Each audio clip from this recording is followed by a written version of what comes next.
Passando aqui pra pedir pra você deixar o like e se inscrever no canal, porque se eu não pedir, vocês não deixam.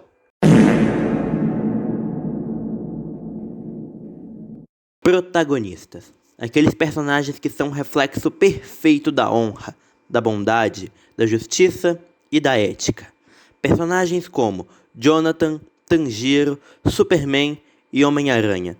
Todo protagonista segue esse padrão, certo? Certo? Nem todos. Hoje nós vamos falar dos protagonistas que conseguem ter a façanha de ser mais do mal do que seus próprios vilões. Só lembrando que eu não vou considerar personagens como o L de Death Note e nem o Eren de Attack on Titan, porque eles de fato são os vilões das suas obras. Dito isso, vamos começar essa lista.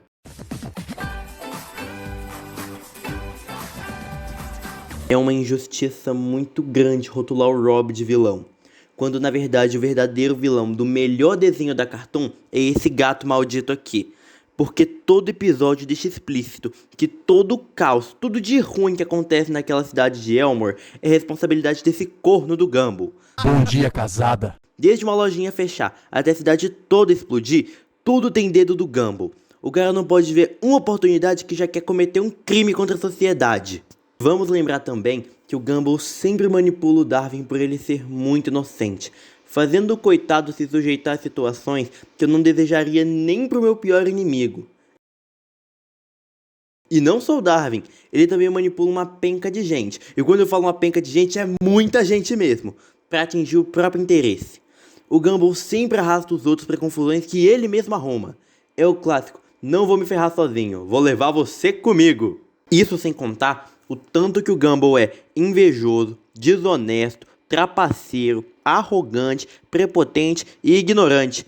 Aquele episódio que ele sonhou que o Darwin tinha beijado a Penny e por causa de um sonho, ele fica com essa cara de bunda pro Darwin o episódio inteiro e ainda teve a coragem de dizer: eu não sei o que deu em mim. Ah, sabe sim.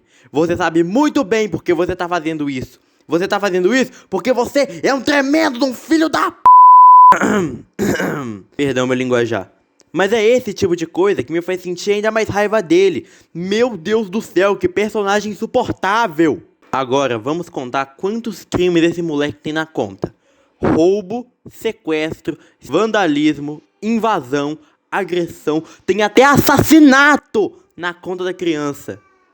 E fez o Darwin beijar a Suzy, que eu acho que foi a pior coisa que ele já fez com alguém. Tem um episódio que o Gumball toma a melhor decisão da vida dele, que é simplesmente não ser ele.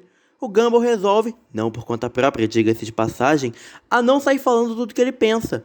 Nesse episódio, ele guarda a opinião dele pra ele. E a gente vê o tanto que ele passa mal. O cara parece que foi diagnosticado com 7 tumores diferentes. Bichinho ficou feio, bichinho ficou judiado. Dá pra ver que ele tá se segurando, dá pra ver que ele tá se coçando pra esfregar na cara dos outros que ele é melhor que eles. E eu sei que isso é só uma piadinha do desenho, mas isso mostra o quão tóxica é a natureza do Gumball. E sem contar que a culpa do Rob ser um vilão também é do Gumball. Durante o discurso do Rob, ele diz que o Gumball é o protagonista e por isso ele é o vilão, para manter o equilíbrio. Então, o objetivo do Rob é fazer o Gumball jogar no gigante para ele ser livre para ser o que ele quiser. E se fosse qualquer outra pessoa, eu não iria defender o Rob, mas já que é o Gumball, eu vou defender e justificar todas as ações do Rob. Só para ressaltar, dá para fazer um spin-off do Rob, como ele sobreviveu na Dimensão dos Erros. Fica a dica aí, tá, Cartoon? Eu não quero saber, você pode falar o que você quiser, nenhum argumento plausível vai me fazer tirar a ideia de que o time é um mau caráter do pior tipo. Em todo o desenho, em todas as 10 temporadas, ele nunca fez um desejo que eu não ferrasse tudo ou todos à sua volta. Mas aí você, meu pequeno gafanhoto, me diz: mas Luzin, ele sempre consertava o erro dele no final e aprendia com o erro dele. Jovem, vem cá rapidinho, cá entre nós. Toda a lição que o time aprendia no final do episódio desaparecia quando os créditos subiam. Porque como você vai defender o moleque que todo dia comete o mesmo erro? E nem me venha com essa de que, mas ele sofreu, os pais dele não davam atenção pra ele sofria bullying, o professor e a babá odiavam ele. conversa, rapaz. Eu conheço muita gente que já passou por tudo isso que o time passou e muito mais e não virou um babaca igual ele. Odeio pobre! Quer dizer, vai saber, né? Vai saber o que eles fariam se tivesse o Cosme e a Wanda. Eu não queria estar aqui pra descobrir. Mas com certeza seriam menos piores do que o time. Tem um episódio que o time pede pra nunca ter nascido e todo mundo ganhou um baita buff na vida. A vida de todo mundo foi de 0 a 1000. Os pais dele ficaram podres de rico, o professor virou um rato de academia, o valentão virou um popular, o AJ, vulgo brigadeiro sem granulado, ganhou cabelo, o Chester saiu da miséria e a babá dele, eu nem lembro o que aconteceu. Algo a se citar é que nesse mesmo episódio, a Wanda e o Cosmo se tornam padrinhos do Chester, um dos amigos do time, e a Wanda menciona que o Chester é um menino altruísta, porque ele gosta de fazer pedidos pros outros. Ela não falou do time, mas vocês sabem ler as entrelinhas. Mas o resumo da ópera é que sem ele, todo mundo teve uma vida melhor, uma vida muito melhor sem esse bostinha de boné rosa. Ah, lembrei. Vamos lembrar que quase todo episódio, esse cara quebra alguma regra do livro de regras. Eu não vou nem comentar da vez que ele pediu pra ser criança pra sempre e nunca perdeu os padrinhos mágicos. Isso aí já é apelação pra mostrar o egoísmo do time.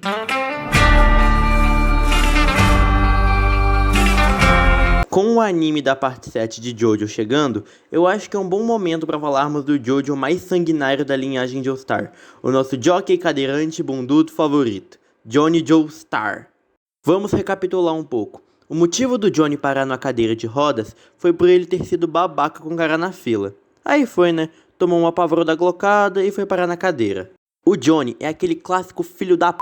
que todo mundo ama. Eu vejo muitas pessoas na internet retratando o Johnny como alguém fofinho, bonitinho, todo kaiwaizinho com o Gyro. Porém, se você lê Steel Ball Run, você vai ver que o Johnny é um verdadeiro psicopata, querendo deitar todo mundo que ele vê pela frente na base da unha. Ele também entrou nesse Steel Ball Run por motivos completamente egoístas e gananciosos. Ele quase matou o Diego e várias outras pessoas por motivos completamente egoístas. Também vale se citar que o Johnny tá pouco se lixando pros outros. Tanto que foi só na luta final que ele descobriu que o vilão principal, o Funny Valentine, tinha um objetivo.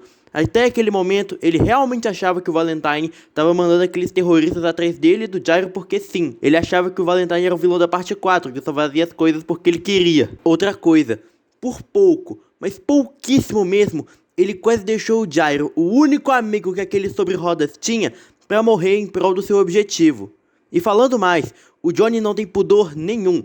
O cara mata uns 10 inocentes a cada luta. Eu tenho medo do que ele faria se ele tivesse um stand mais destrutivo, tipo o Killer Queen. Mas aí você, meu pequeno gafanhoto, me fala novamente. Mas Luzin, você disse que o Johnny quase deixou o Gyro morrer em prol do objetivo. Sendo assim, o objetivo dele deve ser grandioso, não é? Eu não contaria com isso se fosse você, meu caro. Porque o objetivo do Johnny não é o prêmio de 50 milhões de dólares, não é voltar a andar com as técnicas de spin que ele aprendeu. O objetivo do Johnny não é nada mais, nada menos do que não se sentir mais inútil. Só isso, tá ligado? Pô, Johnny, vai se tratar, cara. Esse tipo de problema se resolve no psicólogo, não na corrida maluca valendo a vida. Olha, eu falei isso tudo do Johnny, mas o Valentine, que é o vilão de Steel Ball Run, também não é nenhum santo. Se você olhar assim de relance, você até acha que ele tem um objetivo nobre de trazer prosperidade para o seu país, mas se avançarmos mais na história, a gente vê que esse cara não tá puro. Na verdade, ninguém tá puro naquele mangá. Um presidente que sai pela rua vestido de Barbie Grell e que quer usar um coelho azul gigante que salta entre dimensões para repelir tudo de ruim dos Estados Unidos para os outros países. E que morreu por pura incompetência, porque o Johnny cogitou deixar o cara vivo. Isso mesmo, o cara matou 1 milhão de inocentes no meio da corrida, mas o vilão principal, o causador de tudo aquilo, ele tentou deixar vivo. Com todo respeito, mas tu foi burro, hein, Johnny? Se algum dia eu fizer um vídeo de quais personagens eu desceria porrada, o Rigby do começo estaria lá. Eu não tenho palavras para descrever o tanto que eu odiava esse personagem.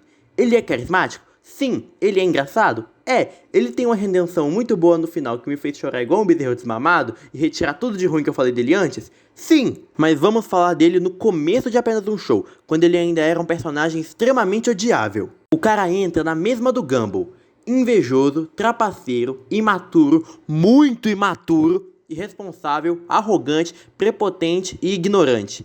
Pensando bem, ele e o Gumball têm uma premissa bem parecida. Ser o tipo de personagem que todo mundo ama, mesmo sabendo que ele seria insuportável se fosse uma pessoa da vida real. Mas agora, falando das atrocidades que já foram cometidas por esse guaxinim, eu não preciso me estender muito. Foi ele quem arruinou a vida do Mordecai, transformando ele no vagabundo que a gente conhece e acompanha durante o desenho.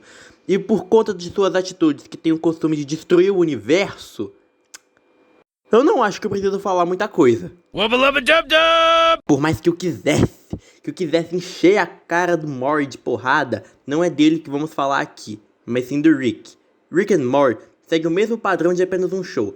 Todo episódio tem um vilão diferente, uma aventura nova esperando. E o Rick consegue ser mais otário que todos os vilões que ele enfrenta. Vamos começar por aqui. O Rick é o Mayuri das séries adultas, porque pra ele direitos humanos é sugestão e não regra.